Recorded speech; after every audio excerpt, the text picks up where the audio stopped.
ರಾಜಕಾರಣಕ್ಕೆ ಬರುವಂತಹ ಸುಳಿವನ್ನ ಕೊಟ್ರ ನಟ ಕಿಚ್ಚ ಸುದೀಪ್. ರಾಜಕಾರಣಕ್ಕೆ ನಾನು ಬರುವ ಬಗ್ಗೆ ಗೊಂದಲಗಳಿದ್ದಾವೆ. ನಾನು ರಾಜಕಾರಣಕ್ಕೆ ಬಂದಾಗ ಎಲ್ಲವೂ ಗೊತ್ತಾಗುತ್ತೆ ಅಂತ ಹೇಳಿ ರಾಜಕೀಯ ಪ್ರವೇಶದ ಕುರಿತು ಕಿಚ್ಚ ಸುದೀಪ್ ಹೇಳಿಕೆಯನ್ನ ಕೊಟ್ಟಿದ್ದಾರೆ. ಇನ್ನು ಯಾರೂ ಚುನಾವಣಾ ಪ್ರಚಾರಕ್ಕೆ ನನ್ನನ್ನ ಕರೆದಿಲ್ಲ, ಯಾರಾದ್ರೂ ಕರೆದ್ರೆ ನೋಡ್ತೀನಿ ಅಂತಾನೂ ನಟ ಕಿಚ್ಚ ಸುದೀಪ್ ಹೇಳಿದ್ದಾರೆ. ಹಾಗಾದ್ರೆ ನಟ ಕಿಚ್ಚ ಸುದೀಪ್ ರಾಜಕೀಯ ಪ್ರವೇಶಕ್ಕೆ ಸಂಬಂಧಪಟ್ಟ ಹಾಗೆ ಹೇಳಿದ್ದೇನು, ಬನ್ನಿ ನೋಡೋಣ.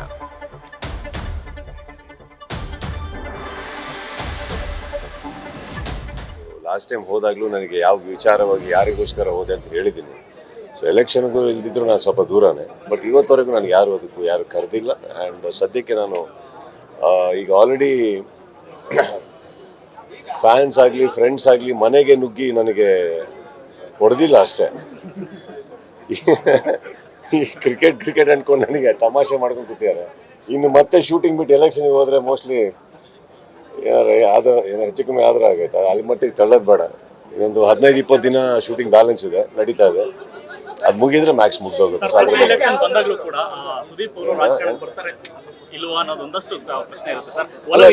ಒಂದ್ ಹೇಳ್ತೀನಿ, ಇವಾಗ ಹೋಟೆಲಿಗೆ ಬರ್ತಾರಲ್ವ ಬರ್ಲಿಲ್ವಾ? ನಾನು ಬರ್ತೀನಿ, ಬಂದಾಗ ಗೊತ್ತಾಗುತ್ತಲ್ಲ. ಬರ್ಲಿಲ್ಲ ಅಂದ್ರೆ ಬಂದಿಲ್ಲ ಅಂತ ಅರ್ಥ. ಮತ್ತಷ್ಟು ಡೀಟೇಲ್ಸ್ ನಮ್ಮ ಪ್ರತಿನಿಧಿ ಚಂದ್ರಮೋಹನ್ ನೀಡ್ತಾ ಹೋಗ್ತಾರೆ. ಚಂದ್ರಮೋಹನ್, ಕಳೆದ ಬಾರಿ ವಿಧಾನಸಭಾ ಚುನಾವಣೆಯ ಸಂದರ್ಭದಲ್ಲಿ ಬಿಜೆಪಿ ಪಕ್ಷಕ್ಕೆ ಸೇರ್ಪಡೆ ಆಗ್ಬಿಡ್ತಾರೆ ಕಿಚ್ಚ ಸುದೀಪ್ ಅನ್ನುವಷ್ಟು ಸುದ್ದಿಯಾಗಿತ್ತು. ಬಟ್ ಅದಾದ ನಂತರ ಅವರು ಕೇವಲ ಪ್ರಚಾರಕ್ಕಷ್ಟೇ ಸೀಮಿತ ಆದ್ರು.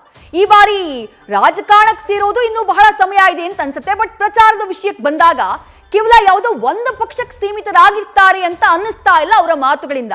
ಚಂದ್ರಮೋಹನ್. ಹೌದು ವಿದ್ಯಾ, ಮುಖ್ಯವಾಗಿ ಈಗ ಸುದೀಪ್ ಅವರು ಈ ಲೋಕಸಭಾ ಚುನಾವಣೆಯಲ್ಲಿ ಯಾವ ಪಕ್ಷದ ಪರವಾಗಿ ಮತ್ತು ಅಭ್ಯರ್ಥಿಗಳ ಪರವಾಗಿ ಪ್ರಚಾರ ನಡೆಸ್ತಾರೆ ಅನ್ನೋದ್ರ ಬಗ್ಗೆ ಕುತೂಹಲ ಇದೆ. ಆದ್ರೆ ಈಗ ಸದ್ಯಕ್ಕಂತೂ ಯಾವುದೇ ಪಕ್ಷದವರು ಕೂಡ ತನ್ನನ್ನು ಪ್ರಚಾರಕ್ಕೆ ಕರೆದಿಲ್ಲ ಅನ್ನೋದನ್ನ ನಟ ಸುದೀಪ್ ಅವರು ಹೇಳಿದ್ದಾರೆ. ಆದರೆ ರಾಜಕಾರಣಕ್ಕೆ ತಾವು ಪ್ರವೇಶ ಮಾಡೋದನ್ನು ಕೂಡ ಅವರು ಖಚಿತಪಡಿಸಿದ್ದಾರೆ. ಏನಂತಂದ್ರೆ ಅದ್ರ ಬಗ್ಗೆ ಒಲವನ್ನು ಕೂಡ ವ್ಯಕ್ತಪಡಿಸಿದ್ದಾರೆ. ಹೌದು, ನಾನು ರಾಜಕಾರಣಕ್ಕೆ ಬರ್ತೇನೆ, ಆದರೆ ಯಾವಾಗ ಬರ್ತೇನೆ ಅನ್ನೋದು ಬಂದಾಗ ಗೊತ್ತಾಗುತ್ತೆ. ಒಂದು ವೇಳೆ ಬರಲಿಲ್ಲ ಅಂದರೆ ಬಂದಿಲ್ಲ ಅಂತಲೇ ಅರ್ಥ. ಈ ಮೂಲಕವಾಗಿ ಒಂದು ರೀತಿಯಲ್ಲಿ ಅಭಿಮಾನಿಗಳನ್ನು ಕೂಡ ಗೊಂದಲದಲ್ಲೇ ನಟ ಸುದೀಪ್ ಅವರು ಕೂಡ ಇರಿಸಿದ್ರೆ. ಒಂದ್ಸಲ ಹೇಳ್ತಾರೆ ಅವರು, ನಾನು ರಾಜಕಾರಣಕ್ಕೆ ಬರ್ತೇನೆ, ಬಂದಾಗ ಗೊತ್ತಾಗುತ್ತೆ ಅಂತೇಳಿ. ಮರುಕ್ಷಣನೇ ಹೇಳ್ತಾರೆ ಬಂದಿಲ್ಲ ಅಂದ್ರೆ ಬಂದಿಲ್ಲ ಅಂತ ಅರ್ಥ ಅಂತೇಳಿ. ಅಂದ್ರೆ ಈ ಮೂಲಕವಾಗಿ ಅಭಿಮಾನಿಗಳಲ್ಲಿ ತಾವು ರಾಜಕೀಯ ಪ್ರವೇಶ ಮಾಡ್ತಾರಾ ಇಲ್ವಾ ಅನ್ನೋದ್ರ ಬಗ್ಗೆ ಒಂದು ಕುತೂಹಲ ಮತ್ತು ಗೊಂದಲವನ್ನು ಹಾಗೆ ಮುಂದುವರಿಸುವಂತಹ ಕೆಲಸವನ್ನ ನಟ ಸುದೀಪ್ ಅವರು ಮಾಡಿದ್ದಾರೆ. ಈಗ ನಮ್ಮ ಕರ್ನಾಟಕದ ರಾಜಕೀಯದಲ್ಲಿ ಸಾಕಷ್ಟು ಮಂದಿ ನಟ ನಟಿಯರು ರಾಜಕಾರಣ ರಂಗಕ್ಕೆ ಬಂದು ಕೆಲವರು ಯಶಸ್ಸನ್ನು ಕಂಡಿದ್ದಾರೆ. ಇನ್ನು ಕೆಲವರು ರಾಜಕೀಯ ರಂಗದಲ್ಲಿ ಯಶಸ್ಸನ್ನು ಕಾಣಲಿಕ್ಕೆ ಸಾಧ್ಯವಾಗದೇನೆ ಸಿನಿಮಾ ರಂಗದಲ್ಲೇ ಮುಂದುವರಿತಾ ಇದ್ದಾರೆ. ಈಗ ನಟ ಸುದೀಪ್ ಅವ್ರಿಗೂ ಕೂಡ ಕರ್ನಾಟಕದಲ್ಲಿ ತಮ್ಮದೇ ಆದಂತಹ ಒಂದು ಅಭಿಮಾನಿಗಳ ಪಡೆ ಇದೆ.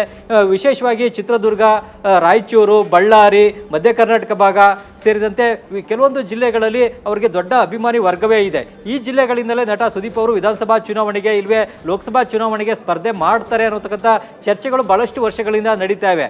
ಆದರೆ ನಟ ಸುದೀಪ್ ಅವರು ಮಾತ್ರ ಈಗ ಇದುವರೆಗೂ ಯಾವುದೇ ರಾಜಕೀಯ ಪಕ್ಷವನ್ನು ಕೂಡ ಸೇರಿಲ್ಲ.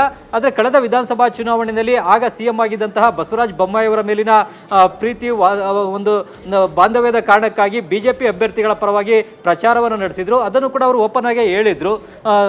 ಬಸವರಾಜ ಬೊಮ್ಮಾಯಿ ಅವರಿಗೂ ನಮಗೂ ಒಂದು ಆತ್ಮೀಯತೆ ಇದೆ, ಒಳ್ಳೆ ಬಾಂಧವ್ಯ ಇದೆ, ಅವರ ಆಹ್ವಾನದ ಮೇರೆಗೆ ನಾನು ಪ್ರಚಾರವನ್ನ ನಡೆಸ್ತಾ ಇದ್ದೇನೆ ಅಂತ ಹೇಳಿದ್ರು. ಆದ್ರೆ ಈಗ ಲೋಕಸಭಾ ಚುನಾವಣೆಯಲ್ಲೂ ಕೂಡ ನಟ ಸುದೀಪ್ ಅವರು ಬಿಜೆಪಿ ಅಭ್ಯರ್ಥಿಗಳ ಪರವಾಗಿ ಪ್ರಚಾರವನ್ನು ನಡೆಸ್ತಾರಾ ಇಲ್ವಾ ಅಂತಕ್ಕಂಥ ಪ್ರಶ್ನೆಗೂ ಕೂಡ ಇವತ್ತು ಉತ್ತರವನ್ನು ಕೊಟ್ಟಿದ್ದಾರೆ. ಇನ್ನು ನನಗೆ ಪ್ರಚಾರ ನಡೆಸಲಿಕ್ಕೆ ಯಾವುದೇ ಪಕ್ಷದಿಂದ ಕೂಡ ಕರೆದಿಲ್ಲ, ಕರೆದ ಬಳಿಕ ಬಗ್ಗೆ ನಟ ಸುದೀಪ್ ಅವರು ತೀರ್ಮಾನವನ್ನು ತೆಗೆದುಕೊಳ್ಬಹುದು. ಇನ್ನು ನೇರವಾಗಿಯೇ ನಟ ಸುದೀಪ್ ಅವರೇ ರಾಜಕೀಯ ರಂಗ ಪ್ರವೇಶ ಮಾಡೋದ್ರ ಬಗ್ಗೆನೂ ಕೂಡ ಒಂದು ರೀತಿ ಗೊಂದಲ ಮತ್ತು ಕುತೂಹಲವನ್ನ ಹಾಗೆ ಮುಂದುವರಿಸಿದ್ದಾರೆ. ಈಗ ಮುಂದಿನ ದಿನಗಳಲ್ಲಿ ನಟ ಸುದೀಪ್ ಅವರು ಈ ಬಗ್ಗೆ ಯಾವುದಾದ್ರೂ ಒಂದು ಸ್ಪಷ್ಟ ತೀರ್ಮಾನವನ್ನ ತೆಗೆದುಕೊಳ್ತಾರಾ ಹೇಗೆ ಅನ್ನೋದನ್ನ ನೋಡಬೇಕಾಗುತ್ತೆ. ಆದರೆ ರಾಜಕಾರಣದ ಬಗ್ಗೆ ಒಲವು ಕೂಡ ಸುದೀಪ್ ಅವರಲ್ಲಿ ಇದೆ ಅನ್ನೋದು ಅವರ ಮಾತುಗಳಲ್ಲಿ ಈಗ ವ್ಯಕ್ತವಾಗ್ತಾ ಇದೆ. ಹಾಗಾಗಿ ಮುಂದಿನ ದಿನಗಳಲ್ಲಿ ನಟ ಸುದೀಪ್ ಅವರು ರಾಜಕೀಯ ರಂಗವನ್ನು ಪ್ರವೇಶ ಮಾಡೋದ್ರೂ ಕೂಡ ಯಾವುದೇ ಅಚ್ಚರಿ ಇರೋದಿಲ್ಲ. Vidya, thank you Chandramohan. News first, ನಿರ್ಭೀತಿಯಿಂದ ನಿಮ್ಮ ಪರವಾಗಿ.